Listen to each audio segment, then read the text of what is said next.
하나님이 하십니다. 우리 옆분과 인사합니다. 참 잘 나왔습니다. 큰 은혜 받으시길 바랍니다. 오늘도 우리는 이렇게 하나님 앞에 예배자로 섰습니다. 짧은 1시간 예배지만 하나님은 우리가 드린 예배를 기뻐 받으시고 또 예배를 통해서 우리가 하나님 앞에 영광 돌릴 수가 있습니다. 사실 오늘 읽은 말씀은 너무나 우리에게 중요한 신앙의 교훈을 가져다 주는 말씀입니다. 출애굽한 이스라엘 백성들 정말 너무나 얼마나 기쁘고 감격스럽겠어요. 420년 동안 애굽에서 노예 생활을 하다가 하나님의 은혜로 그들은 출애굽을 했습니다. 기쁨과 즐거움 가운데 출애굽해서 하나님의 인도 따라서 그들은 이제 가나안 땅으로 들어가게 됩니다. 그런데 그들을 인도하던 곳이 어디냐면 홍해바다예요. 홍해바다를 건너지 않고도 갈 수 있는 길이 있는데 하나님께서 홍해바다 앞으로 이스라엘 백성들을 인도하십니다. 그리고 애굽왕 바로의 마음을 하나님께서 강팍해 하셔서 이스라엘 백성들을 내보낸 것을 후회하게 만들어요. 그래서 애굽왕 바로가 병거를 이끌고 이스라엘 백성들을 잡으러 쫓아오게 됩니다. 앞에는 홍해바다고 뒤에는 애굽 군대고 이스라엘 백성들 200만이나 되는 그 이스라엘 백성들 꼼짝달싹 없이 이스라엘 백성들은 그 애굽 군대에 의해서 죽거나 다시 애굽으로 노예로 끌려갈 수밖에 없는 그런 상황입니다. 그 절박한 상황 속에서 이스라엘 백성들은 불평과 원망을 쏟아놔요. 이때 하나님께서 모세를 통해서 홍해바다를 가르치라고 이야기하고 모세가 홍해바다로 지팡이를 가르치자 홍해바다가 갈라지게 됩니다. 어느 누구도 모세뿐만 아니고 이스라엘 백성들도 마찬가지고 어느 누구도 홍해바다가 갈라진다는 것은 상상할 수도 없었어요. 근데 하나님의 역사는 인간의 생각과 사고를 뛰어넘습니다. 내가 생각한 것 이상의 놀라운 일을 하시는 분이 하나님이세요. 그 홍해바다가 갈라진 거예요. 이스라엘 백성들이 홍해바다를 건너가기 시작합니다. 추격하는 애굽 군대가 못 오도록 불기둥과 구름기둥이 막고 있고 이스라엘 백성들을 무사히 홍해바다를 건너게 돼요. 그리고 불기둥과 구름이 사라지면서 애굽 군대는 홍해바다로 안으로 들어와서 이스라엘 백성들을 추격을 합니다. 근데 갑자기 애굽 군대가 들어왔을 때 홍해바다가 합쳐지면서 애굽의 바로의 군단은 홍해바다 물속에 수장되게 됩니다. 그 모든 광경을 이스라엘 백성들이 눈으로 목격을 하고 자기들이 체험을 해요. 애굽에서 10가지 재앙을 통해서 이스라엘 백성들을 출애굽시킬 때 이스라엘 백성들은 직접 자기들이 체험한 것이 아니라 간접적으로만 체험했어요.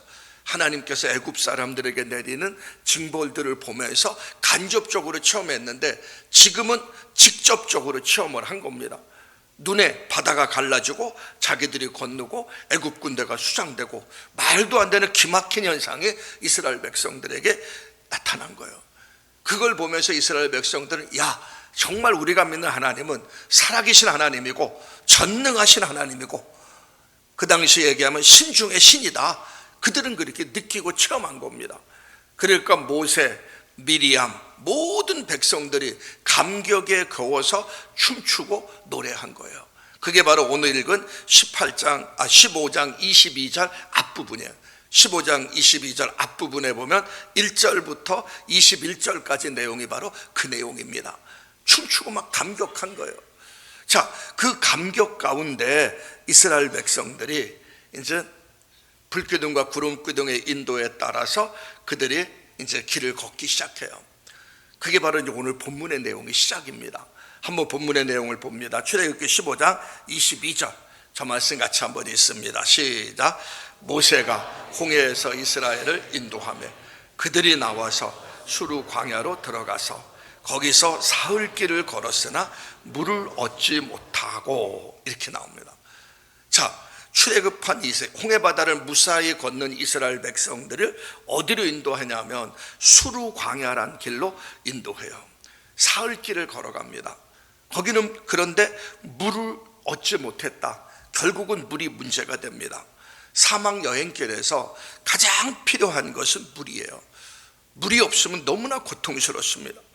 그런데 하나님께서 이스라엘 백성들을 수르 광야로 인도하셨어요. 이 광야는 시내산으로 가는 중간 지역에 있는 광야입니다. 이 광야를 거쳐서 시내산으로 가게 됩니다. 근데 이곳에는 물이 없어요. 물이 없는 가운데서 사흘 길을 걷게 됩니다. 무척 힘들 이와 같은 여정이었어요. 사흘 길을 물 없이 걷는다. 정말 말로 할 수 없는 고통이 그들 속에 찾아왔을 겁니다. 그런데 왜 하나님께서 이런 길로 자기들을 인도했는지 전혀 그거는 이해할 수가 없습니다. 처음에는 믿음으로 걸었어요. 홍해바다를 걷는 그 감격이 있기 때문에 우리가 믿는 하나님은 살아계신 하나님이다, 전능하신 하나님이다 하면서 믿음으로 걸어갔습니다. 그리고 하나님의 놀라운 구원을 체험했기 때문에 막 찬양도 불렀을 거예요. 자, 하루가 지났습니다. 하루가 지났는데 그들의 입에서 나오는 찬양은 점점 사라지기 시작해요. 현실의 문제가 그들에게 닥치기 시작합니다. 이틀이 지났습니다. 목마름이 그들 속에 막 찾아오기 시작합니다. 사흘이 되었어요. 그들 가슴 속에 있던 하나님의 구원에 대한 감격, 하나님의 역사하심의 모든 것은 찾아볼 수가 없어요. 이제는 하나님의 음성이 중요한 것이 아니라 당장 시급한 것이 물이에요. 물이 있어야 되는데 이 물이 없으니까 물 없는 그것 때문에 고통 가운데 지금 걸어가고 있는 것이지, 하나님의 음성, 하나님 전능하시 하네, 이건 생각할 필요도 없어요. 지금 당장 필요한 게 물이에요. 물만 있으면 모든 것이 해결이 될 것 같아요. 사흘 길을 걸었는데 물이 없는 그 상태에 이스라엘 백성들의 목마름을 우리가 상상해 볼 수가 있습니다.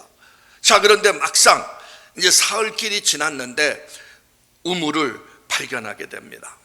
다행스럽게 우물을 발견해요. 그들은 너무나 기뻤고 감사했겠죠.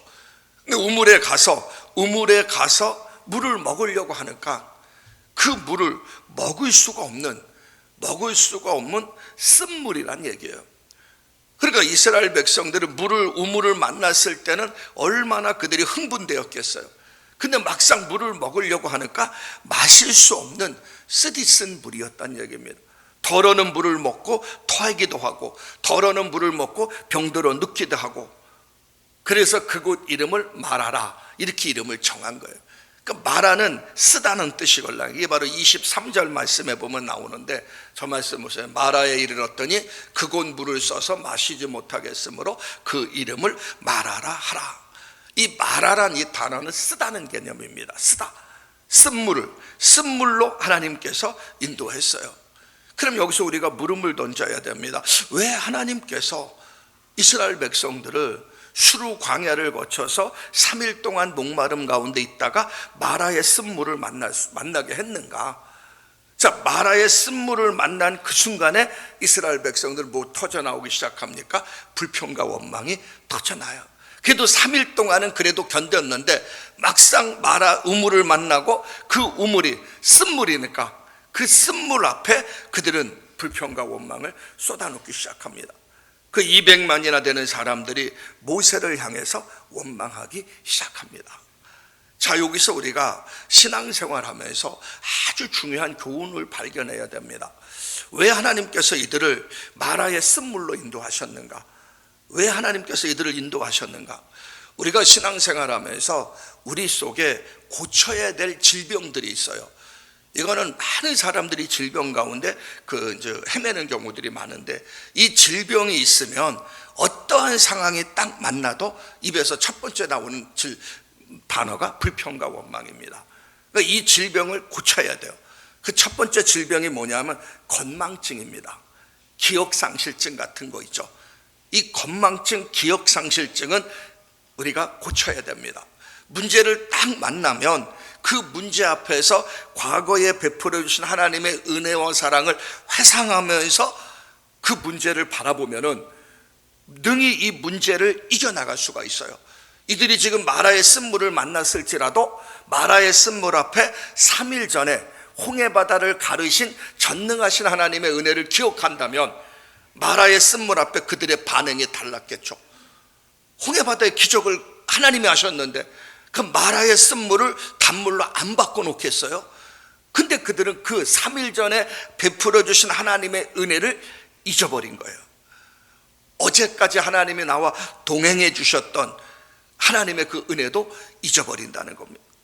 이게 신앙인에 있어서 문제란 얘기입니다. 그래서 때로는 우리는 가끔가다 그런 기도에, 하나님 나에게 물질을 주시면 내가 하나님 앞에 정말 귀하게 쓰임 받겠습니다. 마음껏 구제도 하고 선교도 하고 주의 일을 위해서 헌신하겠습니다 하고 고백을 하고 소원하고 하나님 앞에 기도합니다. 그러면 하나님이 막상 물질을 주시면 그 사람이 주신 물질을 갖고 그렇게 사용하느냐? 거의가 사용 안 합니다. 지금 현재 하지 않으면 앞으로 주셔도 못합니다. 왜 그런 줄 아세요? 기억상실증 때문에 그래요. 우리는 잊어버립니다. 우리는 인간은 죄성이 있고 욕망이 있기 때문에 어느 정도 물질이 있어서 만족하지 못해요. 더 많은 것을 추구하다 봅니다. 그래서 더 많고 조금만 더 하다가 하나님 앞에 약속하고 서원했던 거 다 잃어버리고 영적 실패를 경험하게 돼요. 이게 우리 인간의 모습이에요. 그만큼 우리 인간은 약하다는 얘기입니다. 어떤 사람이 병이 들었어요. 병이 들어서 이제 하나님께 그 기도하면, 하나님 나에게 건강을 주시면 내가 하나님 앞에 아름답게 봉사하겠습니다. 찬양대도 하고 식당 봉사도 하고 차량 봉사도 하고 하나님 앞에 열심히 봉사하겠습니다. 그래요. 하나님 앞에 기도하니까 하나님께서 건강 주셨어요. 건강이 회복됐습니다. 건강이 딱 회복되니까 할 일이 너무 많은 거예요.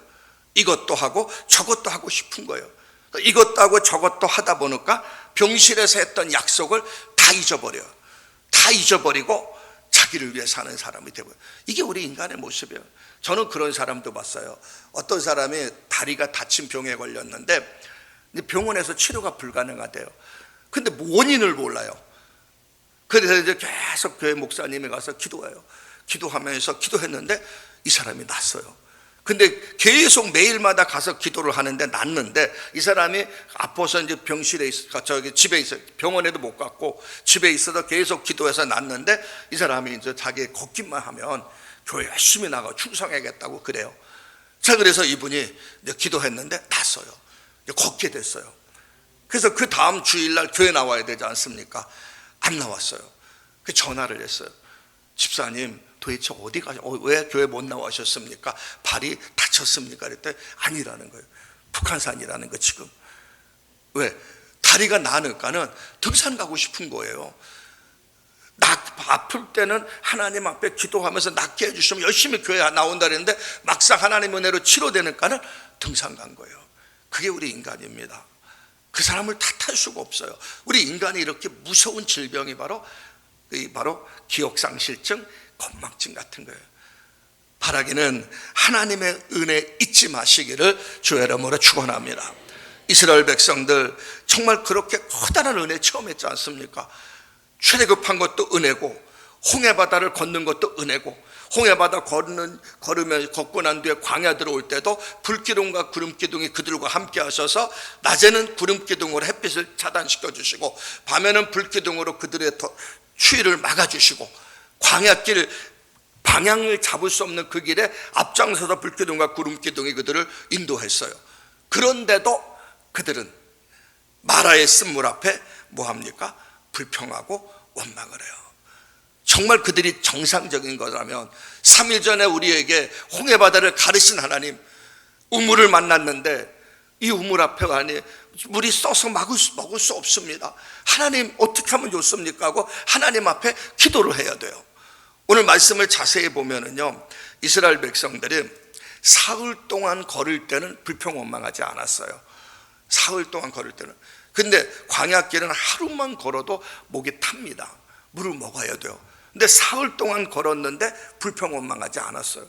그런데 마라 우물을 발견하고 그 물을 먹으려고 하니까, 그 물이 쓰니까 그때 그들이 불평과 원망을 쏟아냈어요. 그럼 이때 이들이 취할 자세가 뭡니까? 하나님 앞에 무릎을 꿇어야 돼요. 하나님, 목마름 가운데 여기 왔는데 이 우물을 만났는데 물이 써서 먹을 수 없습니다. 기도할 때 하나님의 역사를 하시는 거예요. 근데 하나님 은혜를 기억하지 않으니까 문제만 딱 만나면 문제 앞에 뭘 합니까? 낙심하고 절방하고 불평하고 원망하는 거예요. 그러니까 저와 여러분들이 승리하는 삶을 사는 비결이 뭐냐면 항상 어떤 문제와 상황을 만나든지 간에 과거에 베풀어 주신 하나님의 은혜, 지금도 함께 하신 하나님의 은혜를 기억하시기를 주의 이름으로 축원합니다. 이게 기억해야지만이 앞으로 미래를 나갈 수가 있어요. 잊어버리면 안 됩니다. 그래서 건망증이 우리 속에 사라져야 돼요. 반드시 치료해야 될 질병이에요. 내가 하나님을 믿고 끝까지 따라가면 반드시 그곳에는 하나님이 책임져 주시고 승리하는 역사가 있게 되는 거예요. 이스라엘 백성들은 사흘 동안은 참고 견뎠어요. 근데 여기서 정말 불평하고 원망에 빠지게 된 거예요. 그만큼 건망증, 기억상실증이 무서운 질병입니다. 두 번째 질병이 있다면 이것은 조급증이에요. 조급증.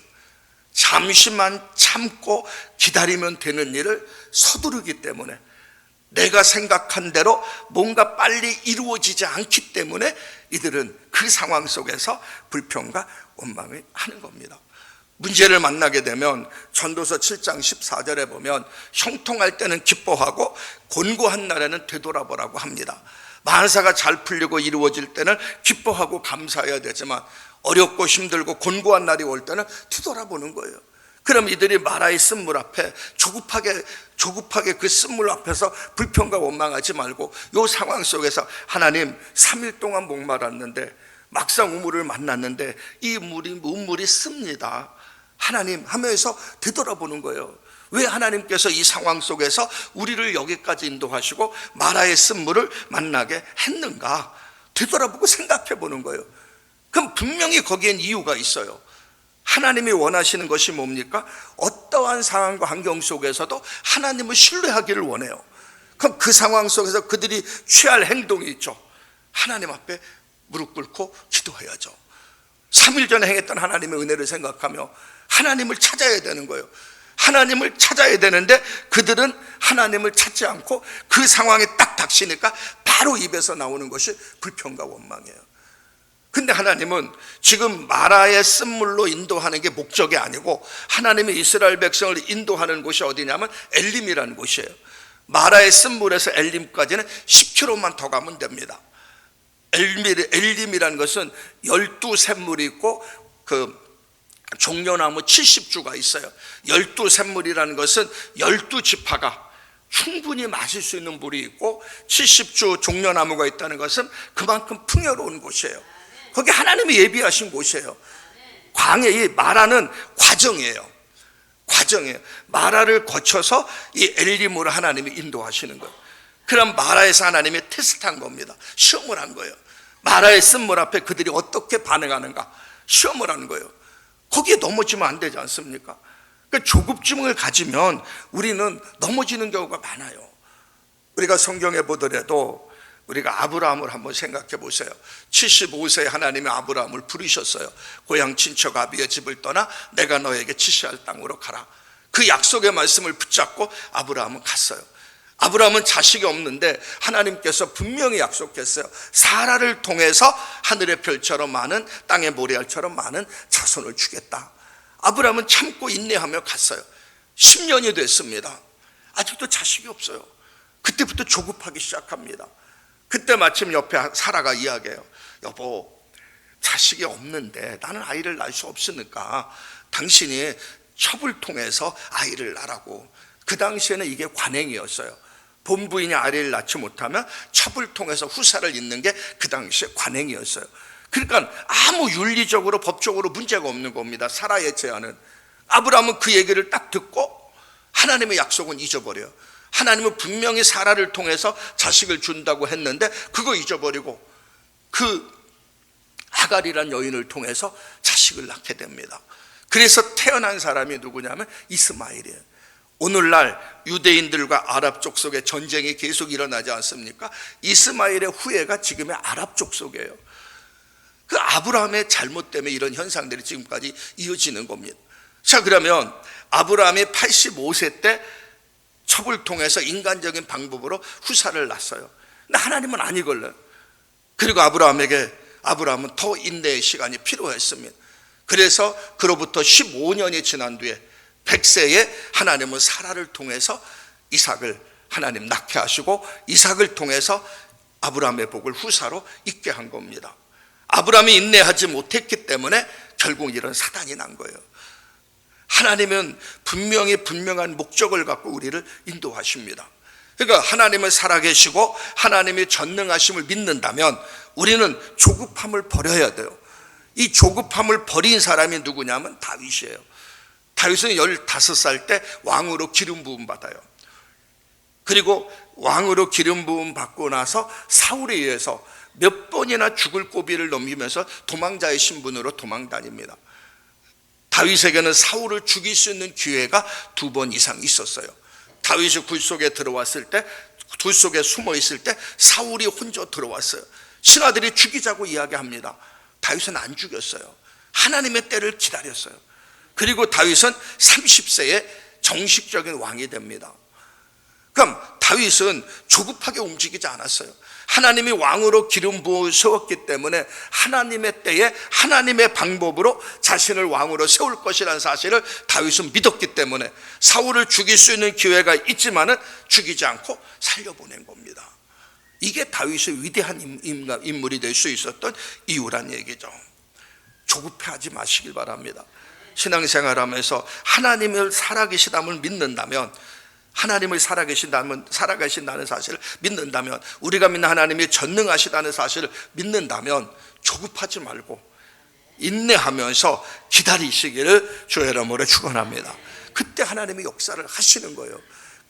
기다리는 거. 기다림 속에는요 뭐가 있습니까? 믿음이 있는 거예요. 무조건 기다리는 게 아니고 하나님의 약속의 말씀을 붙잡고 기다리는 겁니다. 우리가 기다릴 때 하나님은 역사를 일으키는 거예요. 그러니까 우리의 삶 속에서 이 건망증, 조급증, 이것을 잘 치료하지 못하면 어떠한 상황과 환경을 딱 만나도 입에서는 불평과 원망이 나오게 됩니다. 그래서 오늘 이스라엘 백성들은 불평과 원망이 표출되게 되면서 중간에 실패하게 되지 않습니까? 실패하고 그들의 목표는 마라가 아니고 엘림이라는 곳인데, 마라는 중간 과정인데 여기서 실패를 해요. 그래서 하나님께서 뭐라고 합니까? 내가 그들을 시험하겠다. 일정한 법도와 규례를 갖고 그들을 다스려 나가겠다고 하나님께서 오늘 말씀하고 있지 않습니까? 앞에서 언급한 것처럼 엘림은 마라에서 10km만 더 가는 곳에 있습니다. 중간 지점에 그들은 실패했기 때문에 이제 실패하면서 하나님 앞에 불평과 원망을 쏟아놨기 때문에 이제 그들은 하나님의 훈련의 과정을 겪어야 됩니다. 오늘 우리가 읽지 않았지만 여기 본문에 보면 그 말씀에 나오죠. 25절 끝부분에 보면 거기서 여호와께서 그들을 위하여 법도와 율례를 정하시고 그들을 시험하실세. 너희가 너희 하나님 나 여호와의 말을 들어 순종하고 내가 보기에 의를 행하며 내 계명에 귀를 기울이며 내 모든 규례를 지키며, 딱 조건이 붙기 시작합니다. 이제부터 너희가 내 말을 듣고 순종해야지만이 이제 모든 것이 열린다는 것이죠. 하나님이 여기까지 마라까지 인도하신 것은, 하나님은 어떤 상황과 환경 속에서도 하나님을 믿고 신뢰하기를 원한다는 얘기입니다. 이걸 깨닫고 이스라엘 백성들을 깨닫게 하기 위해서 이스라엘 백성들을 수르 광야로 이끄셨고 마라의 쓴물 앞에서 그 쓴물 앞으로 인도한 거예요. 홍해바다의 기적을 봤음에도 불구하고, 불기둥과 구름기둥이 자기들의 앞길을 인도함에도 불구하고 그들의 본성은 변하지 않았어요. 저와 여러분들, 정말 우리의 삶 속에서 이 건망증과 조급증을 버리고 하나님 앞에 아름답게 쓰시기를 주의 이름으로 축원합니다. 어떤 목사님이 설교 시간에 그런 얘기 하더라고요. 왜 교회 안에 그렇게 원불교 신자들이 많은지 모르겠다고. 교회 안에 그렇게 원불교 신자들이 많다는 거예요. 그 원불교라는 것이 뭐냐 그랬더니, 불평, 원망하는 신자, 원망, 불평하기를 일삼는 신자들, 생각보다 교회 안에 많다는 겁니다. 신앙생활을 행복하게 해야지, 늘 감사하며 즐겁게 해야지 뭐 불평과 원망을 하냐는 것이죠. 그러니까 하나님이 가장 싫어하는 죄가 뭡니까? 불평과 원망이에요. 이스라엘 백성들이 출애굽한 사람들이 다 가나안 땅에 들어가야 되는데 20세 이상 된 사람들은 가나안 땅에 들어가지 못하고 광야에서 다 죽었어요. 이유는 뭡니까? 불평과 원망이에요. 그리고 불평과 원망 때문에 하나님 광야에서 수만 명의 사람들이 죽었고, 지난주에 살펴본 것처럼 불뱀에 물려서 수없이 죽어갔지 않습니까? 가나안 땅에 들어가지 못한 이유, 광야에서 죽은 이유가 불평과 원망이에요. 하나님이 그걸 싫어한다는 얘기입니다. 하나님이 저와 여러분들에게 은혜를 베풀어 줬지 않습니까? 영원히 멸망받아 지옥 갈 우리에게 예수 그리스도를 보내주셔서 우리를 위해 대속제물로 죽게 하시고 우리를 죄 용서해 주시고 하나님의 자녀로 삼아주셨지 않습니까? 이 하나만 생각해도 우리는 감사할 수가 있어요. 감사가 차고 넘쳐야 정상인데, 감사하지 못하고 불평 원망할 때 하나님은 싫어하시는 거예요. 늘 감사하시기를 주의 이름으로 축원합니다. 하나님이 조금 전에 말씀드린 것처럼 하나님께서 만약에 이스라엘 백성들에게 엘림이 보이지 않아도, 종려나무가 보이지 않아도 하나님의 신실함을 믿고 걸어가라는 것이죠. 하나님은요, 내 눈에 아무 증거 아니 보여도, 내 귀에 아무 소리 아니 들려도 주의 약속의 말씀을 붙잡고 걸어가라는 겁니다. 이걸 반드시 이렇게 생각해 보세요. 하나님은 이스라엘 백성들은, 야, 지금 여기 쓴물이 있지, 이거 마시지 말고 저 언덕만 넘어가면, 조금만 참고 견디면 엘림이라는 곳이 있다. 그 엘림에 가면은 물샘 12이 있고 오아시스가, 종려나무가 70그루가 있는 오아시스다. 조금만 참고 건너가면 엘림이 있다. 이렇게 말씀해 주시면 얼마나 좋아요. 하나님은 절대 그렇게 말씀 안 해주세요. 하나님은 우리가 엘림이 보이지 않아도, 종려나무가 보이지 않아도 하나님의 신실하심을 믿고 걸어가라는 얘기입니다. 그게 하나님이 우리를 훈련시키는 방법이에요. 그래서 그들을 수르 광야로 보냈고 마라의 쓴물을 만나게 한 것이고, 근데 그들은 그 앞에서 실망하고 불평하고 원망함으로 결국은 시험에 쓰러진 겁니다. 지금 쓰러져서 앞이 보이지 않지만은 하나님이 나를 반드시 일으켜 주실 것이라는 믿는 것이 바로 믿음입니다. 하나님이 나를 사랑하시기 때문에, 하나님은 전능하신 하나님이기 때문에 다시 회복시켜 주시고 다시 놀랍게 역사해 주실 것이라는 그 사실을 믿고 나가는 것이 바로 신앙인이에요. 그러니까 우리 신앙인들에게 믿어야 된다는 것이죠. 자, 오늘 본문에서 또 다른 이유가 한 가지 있어요. 이스라엘 백성들이 그 불평과 원망한 이유는 그들 속에는 그 건망증, 기억상실증이 있고, 두 번째는 그들 속에는 조급증이 있었기 때문에 그렇다. 이제 또 한 가지가 있어요. 이렇게 말씀을 자세히 보면은 이들 속에 기대감이 무너졌기 때문에 그래요. 이 기대감이 무너졌다는 것은 뭐냐면은, 엘림으로 가는 도중에 3일 동안 걸어갔는데 목마름이 있었어요. 3일 동안, 그래서 여기 아까도 말씀드렸지만 3일 동안 걸었을 때 그들 속엔 불평 원망했다는 소리가 없어요. 죽을 지경이죠. 그래도 참고 견뎠어요. 그런데 막상 마라의 우물을 만났어요. 우물을 만났고 우물을 먹었을 때 막 목이 쓰기 때문에 토하고 그 아이들이 쓰러졌어요. 이 속에는 뭐가 있냐면 기대가 상실됐다는 겁니다. 마라의 쓴물을 만난 그 순간에 그들의 기대가 상실된 거예요. 그러니까 삶을 살다 보면 남편이 원망스러울 때가 있고 아내가 원망스러울 때가 있습니다. 때로는 부모가 원망스러울 때가 있고 자식이 원망스러울 때가 있어요. 언제냐? 기대가 무너졌을 때. 아내가 남편에 대한 기대가 있는데 그 기대가 무너지면 원망이 나오는 거예요. 남편이 아내에 대한 기대가 있는데 그 기대가 무너지면 원망이 나오는 겁니다. 이때 우리는 내 자신을 돌아보면서 타인을 공격하기보다는 내 자신을 돌아보면서 하나님의 주신 은혜에 감사하면 그것을 이겨나갈 수가 있는데, 대부분의 사람들은 그렇게 하지 않습니다. 기대가 무너지면 원망하는 거예요. 신앙생활도 이런 게 많아요. 내가 하나님의 말씀을 듣고 은혜를 받았어요. 감동이 왔어요. 그리고 하나님은 아내가 작정하며 기도해야 되겠다고 하면서 30일 동안 막 작정하며 기도했어요. 근데 작정하며 딱 기도했는데 내가 생각한 대로 하나님의 응답이 안 되고 삶은 더욱더 힘들어져요. 기대감이 무너졌어요. 그때 나오는 게 뭐냐? 불평과 원망이에요. 그게 말아요. 그때 우리는 불평 원망하지 말고, 하나님 그래도 30일 동안 하나님의 말씀 붙잡고 기도하게 하신 줄 믿고 감사합니다. 그리고 하나님 그럼에도 불구하고 내가 하나님 앞에 좀 더 가까이 나간 거 감사합니다. 하나님 더 하겠습니다. 언제까지? 엘림 올 때까지. 그러면서 이겨나가면 돼요. 근데 대부분의 사람들이 그렇게 하지 못합니다. 열심히 기도하다가 딱 낙심이 오고, 열심히 신앙생활하다가 낙심이 와요. 내가 생각한 대로 하나님이 역사하지 않으니까. 꼭 아셔야 됩니다. 하나님은 절대 내가 생각한 대로 역사하지 않아요. 모든 것의 주권자는 하나님이시기 때문에 하나님의 뜻대로 나에게 역사를 하시는 거예요.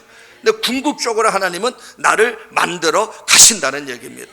그러니까 저와 여러분들 어떤 상황 환경 속에서도 감사할 때 그 길이 바로 승리의 길이라는 사실을 알아야 돼요.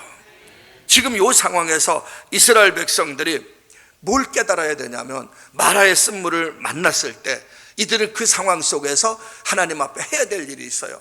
우리가 뒷부분에 보시면은 그 말씀이 나옵니다. 25절에 보면 무슨 말씀이 나옵니까?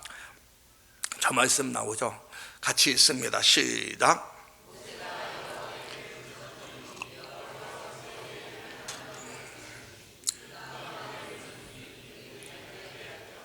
자, 마라의 쓴물을 만났을 때 이스라엘 백성들은 불평과 원망을 했어요. 근데 모세는 어떻게 반응합니까? 25절에 여호와께 부르짖었다. 사람은 두 종류가 있어요. 마라의 쓴물 앞에서, 마라의 쓴물은 누구에게나 있습니다. 그때 어떤 사람은 불평과 원망으로 문제를 해결하려고 그래요. 근데 절대 불평과 원망은 문제가 해결되지 않아요. 그런데 모세는 뭐 합니까? 하나님 앞에 기도해요. 근데 우리가 꼭 알아야 될 것은, 누가 이 상황 속에서 가장 원망스럽겠는가? 물 없어서 목마름 가운데 있는 이스라엘 백성들이 가장 원망스러울까? 아니면 모세가 더 원망스러울까? 정말 원망스러운 사람은 모세입니다. 왜냐하면 이스라엘 백성들 200만이나 되는 사람들이 모세를 바라봐요. 그리고 백성들이 모세를 향해 원망을 합니다. 그 모세의 가슴 속에 뭐가 생깁니까? 하나님, 내가 가겠다고 해서 여기 왔나요? 사실 창세기 출애굽기 3장에 보면 모세를 하나님께서 부를 때 모세는 계속 거부했걸요. 내가 가겠다 하고 해서 여기 왔나요? 하나님이 책임져 주신다고 했지 않습니까? 하나님이 동행하신다고 얘기했지 않습니까? 이런 상황이 전개된 것이라고, 이런 상황이 전개될 것이라고 내에게 조금이라도 귀뜸해 줬으면 내가 이 문제를 처리하는데 아무 문제 없지 않습니까? 이렇게 당연히 불평하고 원망할 수 있는 사람이 모세입니다. 백성보다 더 불평하고 원망해야 돼요. 하나님 앞에 막 따져야 돼요. 근데 모세는 그렇게 하지 않았습니다. 이 극단의 상황 속에서 모세가 취한 행동이 뭡니까? 하나님께 기도하는 거예요. 이게 바로 신앙인입니다. 오늘날 이 시대의 지도자가 누구냐? 모든 사람이 절망하고 낙심하고 있을 때, 모든 사람이 안 된다, 불가능하다고 이야기했을 때, 길이 막혀서 좌절하고 있을 때, 우리는 다시 할 수 있습니다. 하나님이 우리와 함께 하시면 능히 우리는 이 상황을 뚫고 나갈 수가 있습니다. 모든 것이 막혔지만 우리가 믿는 하나님은 살아계십니다. 그 하나님이 함께 하시면 이길 수가 있습니다 하면서 하나님 앞에 기도하며 나가는 사람이에요. 우리 주변에 막 낙심하고 불평하고 원망하는 사람이 있으면 같이 동조하지 말고, 집사님 상황은 충분히 이해돼. 그러나 하나님은 살아계셔. 하나님은 전능하신 하나님이야. 조금만 더 하자고. 말하지 마라 앞에서 우리가 낙심하고 절망할 상황이 아니라 조금만 더 가면 엘림이 있다고 하면서 용기를 북돋워주고 격려해주고, 그리고 기도해주는 사람이 위대한 지도자입니다. 오늘 본문에서 보면 자기를 죽일 듯하게 달려드는 백성들을 향해서 모세가 25절에 여호와께 부르짖었다고 이야기합니다. 하나님 앞에 기도했다는 것이죠. 어차피 우리가 삶을 살다 보면 인생은 고통이 따를 수밖에 없어요. 하나의 문제를 해결하면 또 다른 문제가 우리 속에 나타날 수가 있습니다. 그때 우리가 취할 자세는 뭡니까? 바로 모세처럼 하나님 앞에 기도하는 거예요. 기도할 때 하나님께서 길을 보여주세요. 오늘 여기 본문에 보면 모세가 기도했더니 하나님께서 한 얘기가 있죠. 25절 말씀을 다시 한번 봅니다. 25절에 보면 모세가 여호와께 부르짖었더니 여호와께서 그에게 한 나무를 가리키시니 그가 물에 던지니 물이 달게 되었더라. 자, 기도했더니 하나님의 응답이 나타나요. 하나님의 응답이 한 나무를 가리키면서 그 나무를 던지라고 이야기합니다. 아무 나무나 던진다고 해서 쓴물이 단물로 고쳐지는 것이 아니에요. 하나님이 지시한 나무예요. 하나님이 지시한 나무, 지시한 나무를 던졌더니 쓴물이 단물로 바뀌어지게 됩니다. 광야에는 많은 나무들이 있을 거 아닙니까? 그 광야 나무들, 그렇지만 하나님이 지시한 그 나무가 효력이 있는 게 아니에요. 하나님의 약속이 효력이 있는 거예요. 그 말씀을 붙잡고 던졌어요. 그랬더니 쓴물이 단물로 바뀌었다는 겁니다. 기도했더니 해결책이 열리는 거예요. 그래서 기도란 것은 마라에서 엘림으로 가는 길목에 있는 것이 기도입니다. 우리가 엘림으로 나가기 위해선 마라의 쓴물을 만나는데, 그 마라의 쓴물 앞에 우리에게 필요한 것이 뭡니까? 절대적으로 하나님을 신뢰하며 기도하는 거예요. 조급증도 버려야 되고, 건망증도 버려야 되고, 기대심도 버리게 되고, 하나님 뜻대로 해달라고 하면서 하나님을 신뢰하고 기도할 때 하나님은 역사를 하시는 거예요. 오늘 이 본문에서 중요한 것은 하나님이 지시한 나무를, 대부분의 성경학자들이 이 나무가 예수 그리스도의 십자가를 상징한다고 이야기합니다. 예수 그리스도의 십자가, 마라 같은 인생길, 인류의 쓴물을 단물로 바꾸시는 분이 누구냐? 그분이 바로 예수님이란 얘기입니다. 마라처럼 쓴물, 고통의 인생, 쓴 가정, 쓰디쓴 세상을 치료하는 그 능력이 오늘 본문에서 나무를 던졌더니 마라가 쓴물이 단물로 바뀌고 나서 하나님이 뒤에 뭐라고 이야기합니까? 나는 너희를 치료하는 여호와라, 이 말씀을 했지 않습니까? 우리의 인생길도 우리를 치료하시는 분이 누구냐? 바로 예수 그리스도란 얘기예요. 예수님이 저와 여러분들의 인생을 치료할 수가 있습니다. 예수 안에 해답이 있어요. 예수 안에 해답이 있다는 건 십자가 안에 모든 해답이 있다는 겁니다. 오늘 본문에서 쓴물을 단물로 고치신 하나님의 기적을 체험한 이스라엘 백성들이 계속 행진해서 어디에 이르게 됩니까? 엘림이라는 곳에 이르게 됩니다.